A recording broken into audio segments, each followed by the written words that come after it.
Hi friends, എല്ലാവർക്കും നമസ്കാരം. ജംജയുടെ ഏറ്റവും പുതിയ എപ്പിസോഡിലേക്ക് ഹൃദയം നിറഞ്ഞ സ്വാഗതം.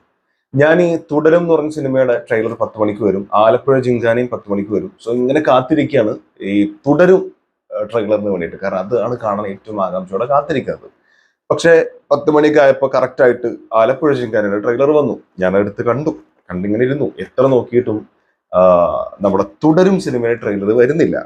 അങ്ങനെ അവസാനം ഞാൻ എന്ത് ചെയ്തു, ഓക്കെ ആലപ്പുഴ ജിങ്കാന ചെയ്ത് വെക്കാം, അതിനിടയിൽ എങ്ങാനും തുടരും വരികയാണെങ്കിൽ ചെയ്തിട്ട് റിയാക്ഷൻ ഇടാം, ഇല്ലെങ്കിൽ ആലപ്പുഴ ജിങ്കാന അങ്ങോട്ട് കയറ്റി വിടാം എന്ന് വിചാരിച്ചിട്ട് നോക്കി നിൽക്കുന്ന സമയത്ത് വരുന്നത്, വെറുതെ തുടങ്ങാൻ സമയത്ത് വെറുതെ നടിച്ചു നോക്കിയത്. അപ്പൊ വരുന്നു തുടരിന്റെ ട്രെയിലർ, 1 മിനിറ്റ് 58 സെക്കൻഡ്. സോ ഇതിന്റെ എന്താ പറയാ, തമ്മിലിന് അടിപൊളിയാണ്. പഴയ ശോഭനയും പഴയ ലാലേട്ടനും നല്ല ഭംഗിയായിട്ട് അവര് കൊടുത്തിട്ടുണ്ട്. കാണുന്നത് നല്ല രസമുണ്ട്.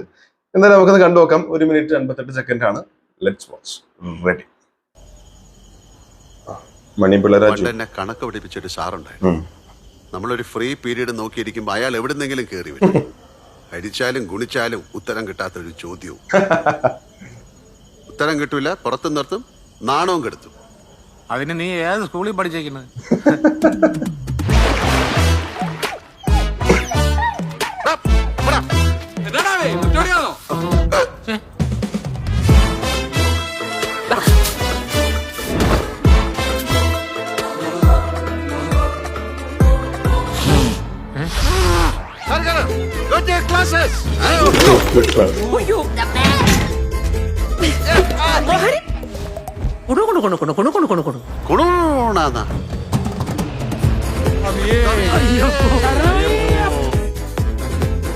ആ താടി തൊട്ട കൈ ഞാൻ വെട്ടും.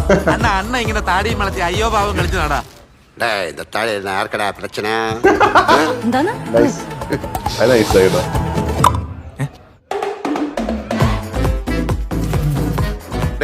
എത്ര മഹാന്മാരുടെ ചന്തി പതിഞ്ഞ വണ്ടിയാണെന്നറിയാം. ഈ കാറിന് വേണ്ടിട്ട് ഫാൻ കറങ്ങുന്നതിൽ ഇവിടെ കിടന്ന് വട്ടം കറങ്ങും. എന്താടോ എന്റെ വണ്ടിയുടെ കാര്യം തരൂല സാറേ, എന്റെ കാർ കിട്ടൂല. കിളി പോവും. അന്ത ആൾക്ക് കാറ് കയ്യിലെ കെട്ടിയാ കിളി പോവും.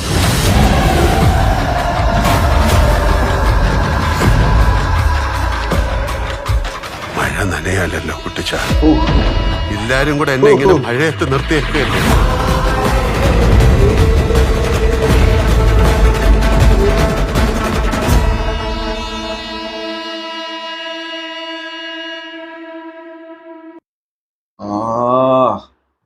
അതെന്താണ് ആ സീന്? എന്താ മഴ നനയലല്ലോ കുട്ടിച്ചാന്നോ? മഴ നനയാലോ കുട്ടിച്ചാന്നോ? എന്തോ പറഞ്ഞോ? ആ പഴയ ലാലേട്ടൻ്റെ ഒറ്റ സെക്കൻഡ് വന്നാണ് പോയി. എന്ത് രസമല്ലേ. ഞാൻ ഒരു സൈക്കോ ആയിട്ടൊരു സിനിമ ഉണ്ടല്ലോ, എനിക്ക് ഒരൊറ്റ അടിക്ക് അത് ഓർമ്മ വന്നു. അതായത് ആ കുഞ്ഞിനെ കൊല്ലണ, എന്റെ പേര് എനിക്ക് ഓർമ്മ വരില്ല. എപ്പോഴും ആ സീൻസ് എടുത്ത് കാണുന്നതാണ്. ആ സിനിമ ഒരു പക്ഷേ ശരിക്കും ഫുള്ളായിട്ട് കണ്ടിട്ടുള്ളൂ, അത് പിന്നെ കാണാൻ കഴിയൂല, അങ്ങനത്തെ സിനിമയാണ്. എന്നാൽ പോലും ആ സീനുകൾ, അതായത് you are watching A magic അല്ലെങ്കിൽ മാസ്റ്ററിങ് വർക്ക് എന്നൊക്കെ പറഞ്ഞിട്ട്, അല്ലെങ്കിൽ മാസ്റ്ററിങ് വർക്ക് എന്നൊക്കെ പറഞ്ഞിട്ട് ഇങ്ങനെ വരാറുണ്ട്. അതിന്റെ ആ സീനിലുള്ള ആ മുഖത്തെ ബാധേ, എന്ത് തരം ഭാവമാണത്. ഭയങ്കരമായിട്ടൊരു സംഭവം. അത് നൈസായി. മാത്രമല്ല സിനിമയിലേക്ക് വരികയാണെങ്കിലും എനിക്ക് കൊണ്ട് ഭയങ്കര രസകരമായിട്ടുള്ള, ഭയങ്കര ഹാപ്പി ലൈഫ് കൊണ്ടുവന്ന ഒരാൾ, അയാളുടെ ലൈഫിലേക്ക് വളരെ അപ്രതീക്ഷിതമായി എന്തോ ഒരു സംഭവം കടന്നു വരുന്നു, പെട്ടു. ഇപ്പൊ ശോഭനെ പറഞ്ഞ അന്താൾക്ക് എന്നാണ് കാറ് കൈ കിടച്ച കിളി പോകുന്നാണ് പറഞ്ഞത്. അപ്പോ അത്തരത്തിൽ ആ കാറുമായിട്ട് ബന്ധപ്പെട്ട് എന്തോ സംഭവിക്കുന്നുണ്ട്.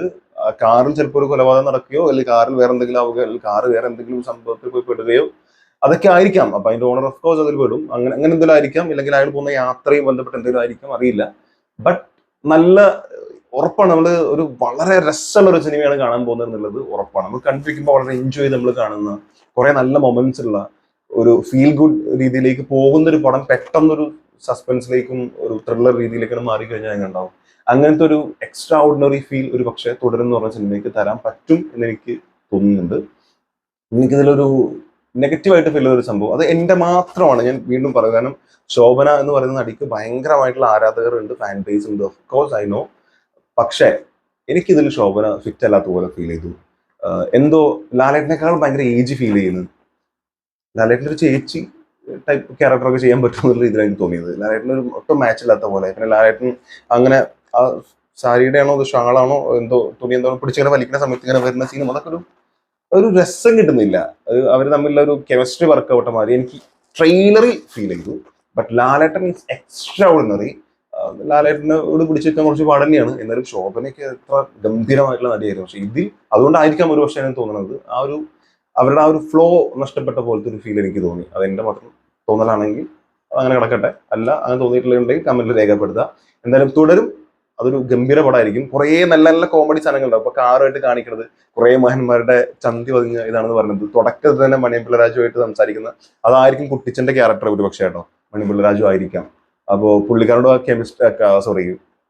കെമിസ്ട്രി ഞാൻ കെമിസ്ട്രി ടീച്ചറായതുകൊണ്ട് എനിക്ക് കെമിസ്ട്രി മാത്രമാണ് വായിൽ വരുന്നത്. മാത്സ് ആയിട്ട് ബന്ധപ്പെട്ട എല്ലാവർക്കും ഉണ്ടായിട്ടുള്ള അനുഭവമാണ്. മാത്സ് ആർ എന്ന് പറയുമ്പോൾ ഒരു പേടി ഉണ്ടാവും. എനിക്കും അങ്ങനെ കുറെ ടീച്ചേഴ്സ് അതൊക്കെ ഉണ്ടായിരുന്നു. ഷെറീൻ ടീച്ചർ, രാജമ്മ ടീച്ചർ, എല്ലാവർക്കും പേടിയുള്ളതായിരിക്കും. അപ്പൊ അങ്ങനത്തെ കുറെ സംഭവങ്ങളുണ്ട്.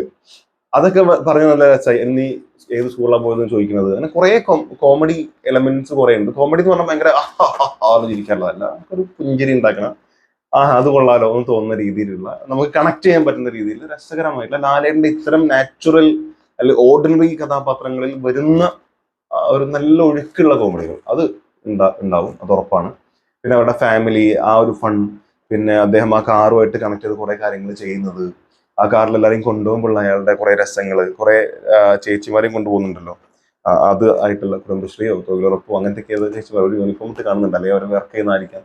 അവരെ കൊണ്ടുപോകുമ്പോഴുള്ള കുറെ രസമായിട്ടുള്ള സംഭവങ്ങൾ, അതൊക്കെ നല്ല രസമാണ് കാണാൻ. ആൻഡ് ഈ പറഞ്ഞ പോലെ മഴ നനയാനുള്ള കുട്ടിച്ചെന്നോ ആ ഡയലോഗ് കറക്റ്റ് എനിക്ക് ഓർമ്മ കിട്ടുന്നില്ല. ആ കുട്ടിച്ചനോട് പറഞ്ഞ ഡയലോഗ്, അവിടെ ഫേസും ആ എക്സ്പ്രഷൻ എന്താണത് ഗംഭീരം. ലാലേട്ടൻ തുടരും എന്ന് പറഞ്ഞ സിനിമയിൽ പോസ്റ്റർ വന്നപ്പോൾ തന്നെ പല ആളുകളും ആ ചിരിയും സ്മൈലും ആ പഴയ ലാലേട്ടന്റെ കുറേ സംഭവങ്ങൾ, മാനറിസംസ് അല്ല ഞാൻ പറയുന്നത്, മുഖത്തുള്ള ഭാവം അത് നമുക്ക് നഷ്ടപ്പെട്ടിരുന്നു കുറെ. അതൊക്കെ തിരിച്ചു കിട്ടിയ ഒരു ഫീൽ നമുക്ക് ഓൾറെഡി ഉണ്ടായിരുന്നു. ആൻഡ് ഇവിടെ അത് പുള്ളി പ്രൂവ് ചെയ്യും എന്നുള്ളതിൽ ഒരു ഡൗട്ടും ഇല്ല. എമ്പുരാൻ ഒരു mass mega block buster hit ആവുകയും അത് കഴിഞ്ഞ് തുടരും ഇമാര് തൂക്കിക്കഴിഞ്ഞാൽ ലാലേട്ടൻ കംബാക്ക് വരുത്തേണ്ട ആളൊന്നുമില്ല. ഓഫ്കോഴ്സ് അത് ശരിയാണ്. പക്ഷെ ലാലേട്ടന് കുറെ നഷ്ടപ്പെട്ടിരിക്കുന്ന അദ്ദേഹത്തിന്റെ സിനിമയിൽ കിട്ടുന്ന ഒരു വരവേൽപ്പ് ഒരു പക്ഷെ അത് കിട്ടാവുന്ന രീതിയിലുള്ള കഥകളോ സ്ക്രിപ്റ്റുകളോ ഒന്നും കിട്ടിയിട്ടില്ല ഈ അടുത്ത്. ഒക്കെ ഭയങ്കര ഫ്ലോപ്പായി പോവുകയും ഹിറ്റായുള്ള പടങ്ങളുടെ തന്നെ ആ രീതിയിലേക്ക് അങ്ങോട്ട് കയറി വരാതിരിക്കുകയും ചെയ്തിട്ടുണ്ടെങ്കിൽ ലാലേട്ടൻ അങ്ങനെ വെച്ച് നോക്കുമ്പോൾ ഒരു കംബാക്ക് നടത്തും. അതൊരു 1.5 കംബാക്ക് ആയിരിക്കും. ലാലേട്ടൻ തന്നെ പറഞ്ഞ പോലെ ഒരു കംബാക്ക് അല്ല, ഒരു 1.5 കംബാക്ക് ഉണ്ടെന്ന് പറയേണ്ടി വരും. സോ എനിക്ക് ഭയങ്കര ഇഷ്ടമായി. നിങ്ങളുടെ അഭിപ്രായം എന്താണെന്ന് മറക്കാതെ കമന്റ് രേഖപ്പെടുത്തും. Thank you.